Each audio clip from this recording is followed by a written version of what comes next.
So the story with my lowrider build, it actually started when Willie, Dedicated Magazines guy, he actually mentioned, "Hey, have you ever built a lowrider?" I said no.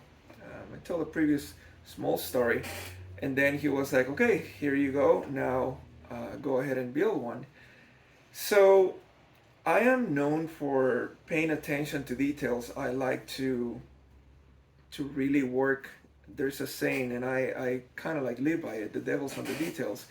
And it makes a lot of sense because we're in scale modeling, and it's all about enhancing our models. It's all about bringing the reality of things into microscopic examples in plastic, metal, whatever we use to make them better. There's a lot of pictures out there, and I'm pretty sure you've seen it. And Hollywood has been using it for thousands of years. Um, you see a bridge, and the whole thing looks real. There's a plane flying, flames, and all that stuff. And they were just dioramas. They trick the mind in order for them to believe. Of course, filming has a lot to do, but these artists they make you think that these things happening in the movies for many years were actually real, and no, they're just scale models. And so when we do scale modeling, that's what we're trying to do, bringing everything that it's real into our own little projects. So going back to the lowrider, I said, okay, if I'm gonna do something, I'm gonna do it the best I can. I started doing research. First of all, I started putting more attention whenever there was a show. I used to go to the lowrider section and started observing and studying the builds, and I was very impressed. I was very impressed with the paint jobs, with the amount of modification that is done to the actual body of the car, interior, engine. And then I thought, okay, so I know scale modeling, so I can understand the aspects of working on the scale model. But at the same time, I'm like, how can I bring my own signature on scale modeling? And something that I do with race cars, airplanes, I do a lot of research. I go on videos, mostly YouTube, but any pictures, any reference that you can actually get, it works better at the end because now you're getting the reality of the actual model that you're building. Now you're bringing it into the kit. For example, the planes, how the weather, how they get damaged in battle, depending on the topic you're building. Now in lowriders, um, Willie was very generous to start explaining. By the way, his knowledge is very, very big in the lowrider topic. So he started explaining how the hoppers work, how a show car will work, how somebody that just is trying to put something together on a budget will work.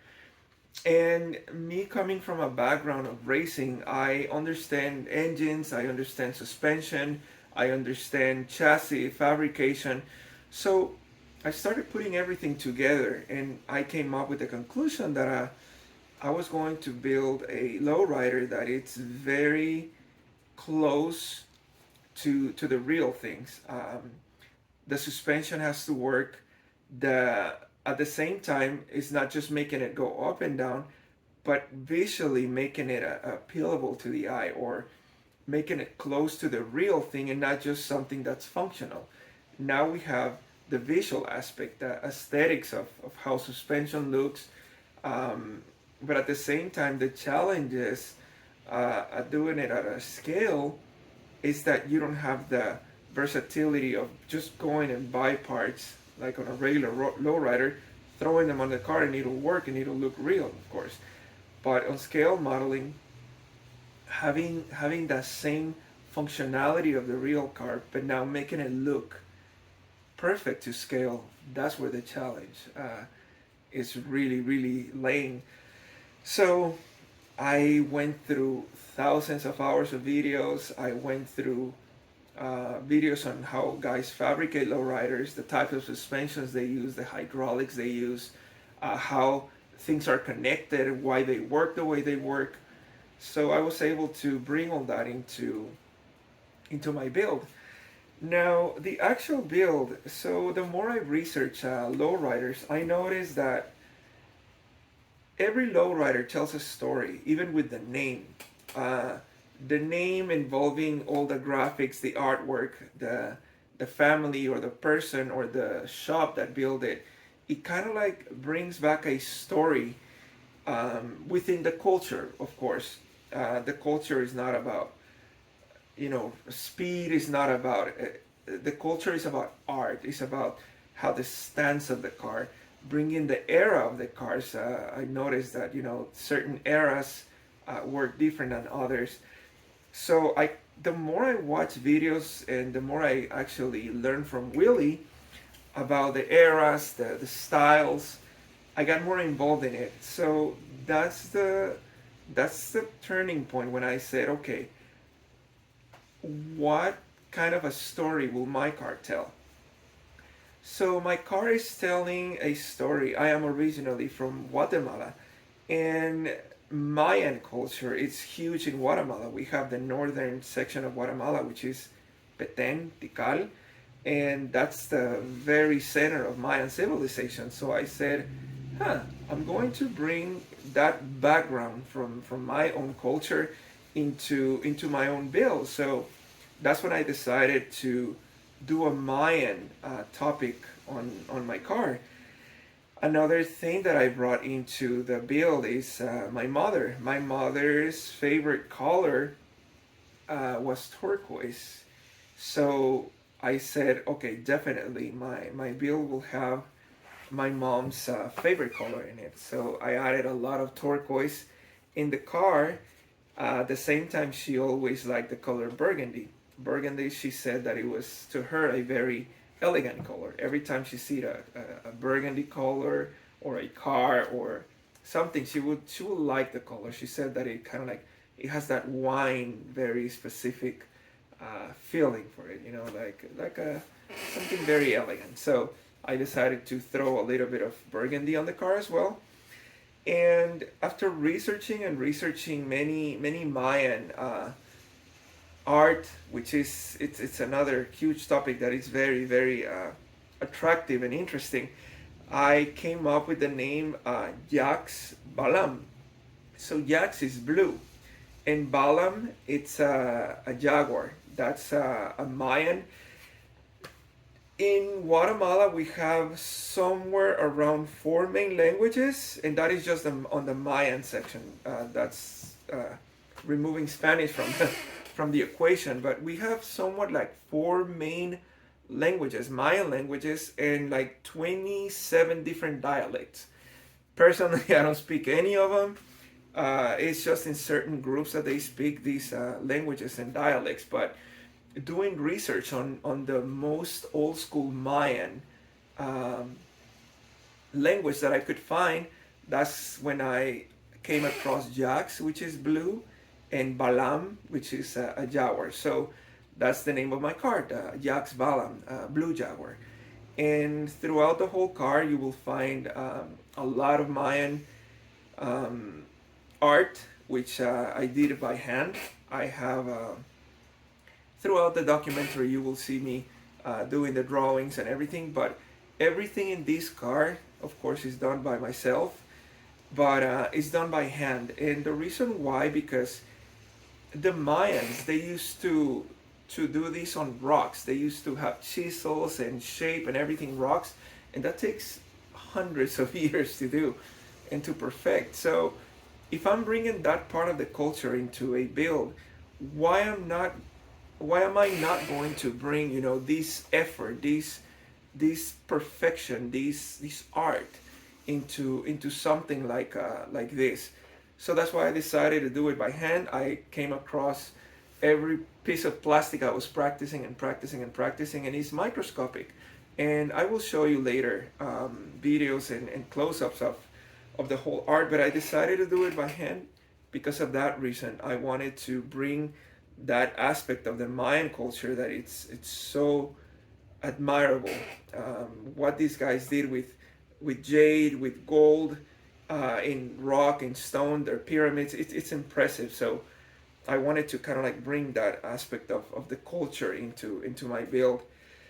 So that's pretty much it. That describes a very general aspect on the background of my model, the idea when it started, how I brought all these different aspects and topics into one build. It doesn't look like much, but it is a lot of work. You guys who build lowriders will definitely understand the amount of work.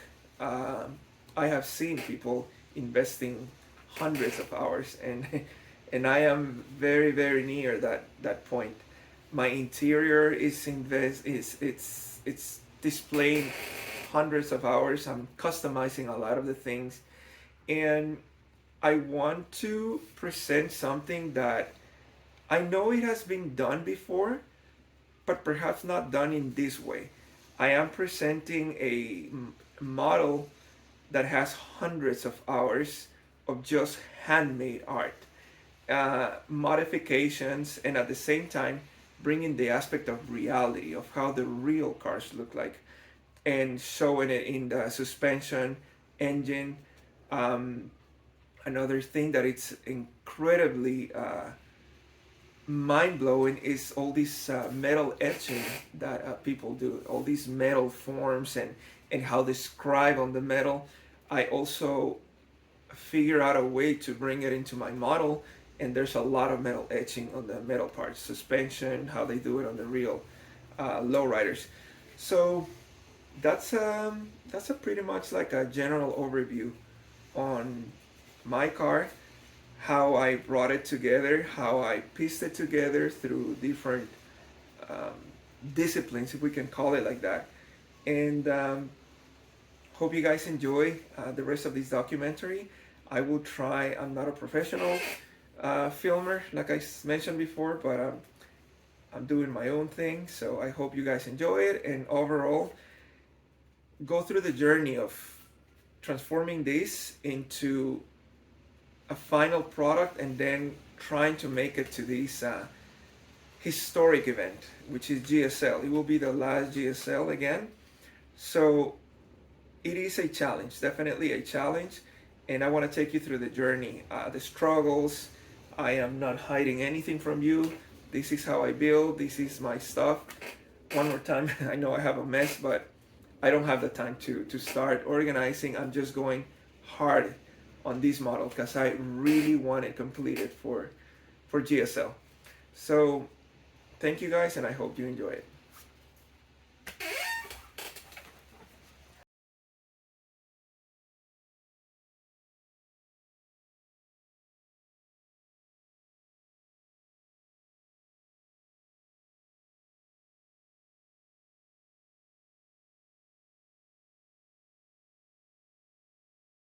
Since I jumped to work on the interior, I am figuring out the colors. I think I'm pretty sure of which colors I'm gonna end up using.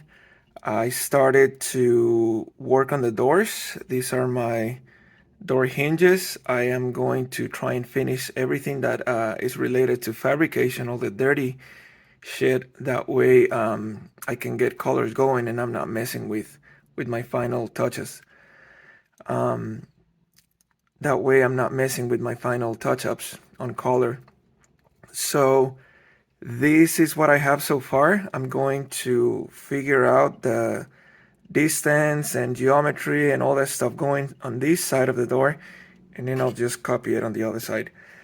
I am facing a little bit of another challenge. Unfortunately, the front clip of the car or the Catalina broke off from the rest of the body, so now I'm running into issues of fitment and alignment here with the rest of the body. So the whole thing looks okay, and since the door is gonna be being hauled from this side, but at the same time has to align with the back, the rest of the body. That's kind of like the issues I'm running with. So I will have to figure something out. All right, guys, I'll keep you posted, and cheers.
this is again the test dummy.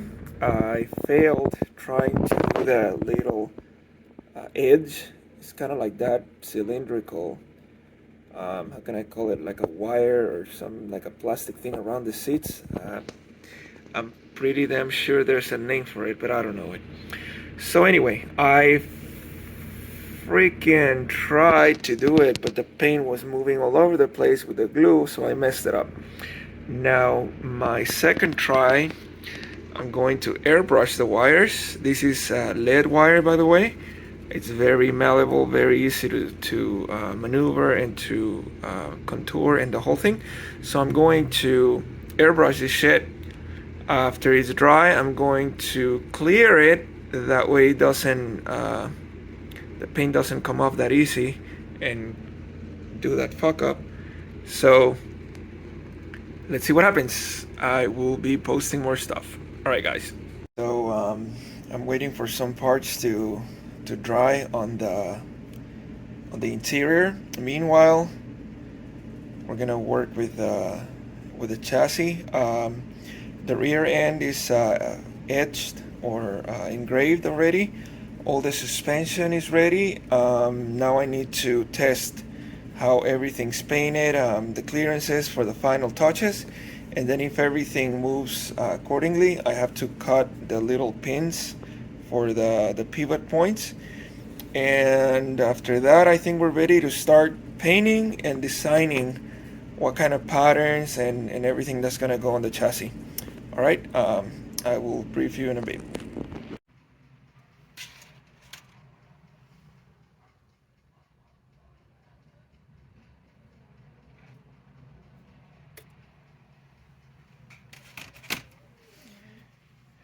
All right, so what do we have here? Let me zoom in. Of course, the rear end, and as you can see, everything's engraved. The whole rear end, the two bottom arms, they are also engraved, and the front side of the axle is engraved. I added the bottom support so axles don't break. This is the whole bottom part. So this is ready to go. This is the main part of my suspension. I added 6 moving parts in here, actually 6 parts. And the reason why is that so these can have a whole full swivel, and at the same time it doesn't sink, and at the same time it doesn't come out. So it has a full swivel movement, so it continues with the suspension. Now, my actual suspension is sleeved from here. When the suspension drops or the car completely drops, it's like the concept of an antenna, of a radio antenna. Everything collapses on its own. So one is thicker, the other thicker, the other thicker. This is for this. I am working on the engine as well. This is the color that I'm gonna go with. The reason why I chose the blue is the Oriental blue. So once I have this thing inside this, it kind of like goes with it. So a little bit of the accent, as you can see, is also engraved. By the way, I'm going to be explaining the meaning behind this. So on one valve cover, it says Dan Val. That's my name, as in Daniel Valencia. And then the other side, it says, if you can read it there, Doña Olga. So that's my mother's name. Olga was my mother's name. And everyone that used to know her, she used to call her Doña Olga. So this is how I'm going to prepare this car, to have her name as Doña. Long story, I'll tell you the story later. And then the transmission, all the plates are engraved. The front pulleys are also engraved. That's the fuel pump. The upper part is engraved. Chrome, the transmission's gold. On the bottom, I'm gonna have gold accents. This is the oil pan, also engraved. Chrome engraved. And then we have the headers, or actually exhaust manifolds, and the filter, or air filter, also engraved. I'm going to put the engine together so you guys can see how it looks, everything all together. So what we have in this little tray are pinheads. I bought a box with like I think like 300 pins or something like that, the ones they use for clothing, and I cut all the heads one by one. So why am I doing this? I decided to open holes on each little corner of the seat, and I dropped a pin. This is where I think that, going back to what I said, the devil's on the details. These are kind of like the details that are going to separate your model from the rest. When somebody looks inside the car, it's not something that pops out, but until you pay attention, then you see all these little details. Same with the Mayan art that has around the seat. That's going to complement all the intricate details from the body. So I am working on one of the front seats. You can see here how one by one I'm dropping a pin, and we still have all those holes. So it's tedious, it's not easy, but it makes a big difference, and I will show you guys the end result.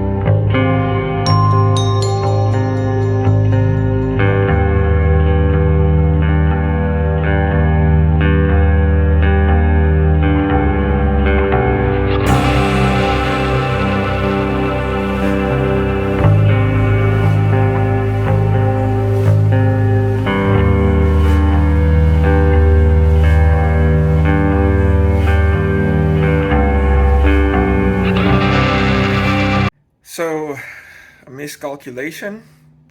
I ran out of pins to complete my seats. I still have a few, about 10 on one seat and a full other seat. So I have to go buy more pins. These are the little things that I need to foresee, because once again, time is of the essence, and I cannot be wasting time on buying little shit like this. So let's go get some pins.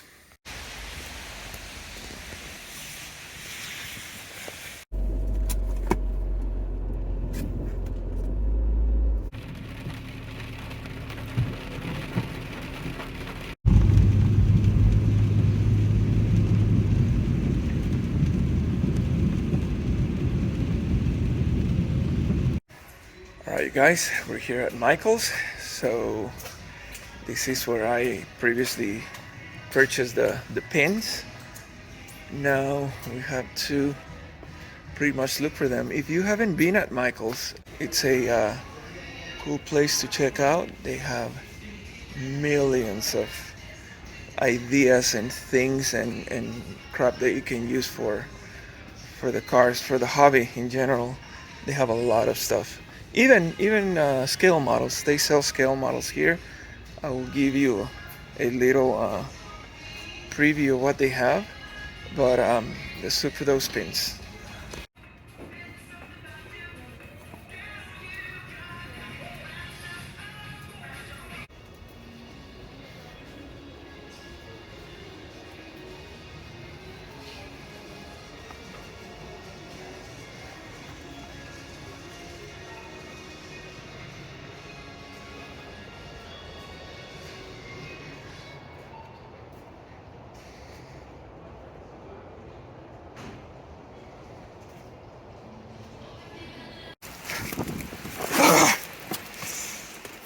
Damn rain. Damn rain. So fucking cold. Alright. We got the pins. Let's do this. Let's go.